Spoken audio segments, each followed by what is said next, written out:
ಮನಗಣ್ಣಿನ ಒಳಗಡೆ ಈ ರೀತಿ ನಾನು ಆಗಲೇ ಏನು ಹೇಳ್ತಿದ್ದೆ ಕನ್ನಡದಲ್ಲಿ ನಿಮಗೆಲ್ಲ ಅರ್ಥ ಆಗೋ ರೀತಿಯಲ್ಲಿ ಆ ಎಲ್ಲ ದೇವತೆಗಳು ಆಯಾ ಭಾಗದಲ್ಲಿರ್ತಾರೆ.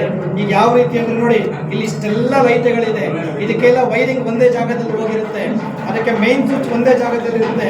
ಅಲ್ಲಿ ಆನ್ ಮಾಡಿದ್ರೆ ಯಾವ ರೀತಿ ಎಲ್ಲ ಲೈಟ್ಗಳು ಉರಿಯುತ್ತೋ ಅದೇ ರೀತಿಯಾಗಿ ಆ ಮೇನ್ ಸ್ವಿಚ್ ಅಂತಕ್ಕಂಥದ್ದು, ಆ ಹೋಮದ ಕುಂಡ ಅಂತಕ್ಕಂಥದ್ದು, ಇದೆಲ್ಲವೂ ಸಹ ಆ ಲೈಟ್ಗಳ ಮುಖಾಂತರ ಬಂದು ಆ ಬೆಳಕು ಒಟ್ಟಾರೆ ಸೇರ್ತಕ್ಕಂಥದ್ದು ಆ ಒಂದು ಭಗವಂತನ ವಿಗ್ರಹದಲ್ಲಿ. ಹಾಗಾಗಿ ಆ ಭಗವಂತನಿಗೆ ಪ್ರಾಣವನ್ನು ಕೊಟ್ಟಿರ್ತಕ್ಕಂಥದ್ದಾಗಿದೆ. ಈಗ ನೇತ್ರೋನ್ಮಿಲನ ಅಂತಂದ್ರೆ ಕಣ್ಣನ್ನು ತೆರೆಸ್ತಕ್ಕಂಥದ್ದು, ನಯನ ಉನ್ಮಿಲನ ಕಣ್ಣನ್ನು ತೆರೆಸ್ತಕ್ಕಂಥದ್ದು, ಇದು ಭಾವನಾಪೂರ್ವಕ ಮಾಡತಕ್ಕಂಥದ್ದು. ಹಾಗಾಗಿ ಮಂತ್ರಪೂರ್ವಕವಾಗಿ ನಾವೇನು ಈಗ ಶಿಲ್ಪಿ ಅದಕ್ಕೆಲ್ಲ ದೃಷ್ಟಿಯನ್ನು ಕೊಟ್ಟಿದ್ದಾನೆ, ಅದಕ್ಕೆ ನಾವು ಮಂತ್ರಪೂರ್ವಕವಾಗಿ ಕಣ್ಣನ್ನು ತರಿಸ್ತಕ್ಕಂಥ ಶಾಸ್ತ್ರ. ಈಗ ನಾನು ಚಿಕ್ಕ ಮಕ್ಕಳನ್ನು ನಿಲ್ಲಿಸಿದೆ, ಯಾಕೆ ಅಂದ್ರೆ ಆ ದೃಷ್ಟಿ ಕೊಟ್ಟ ಕೂಡಲೇ ಭಗವಂತ ಉಗ್ರ ರೂಪವಾಗಿರ್ತಾನಂತೆ.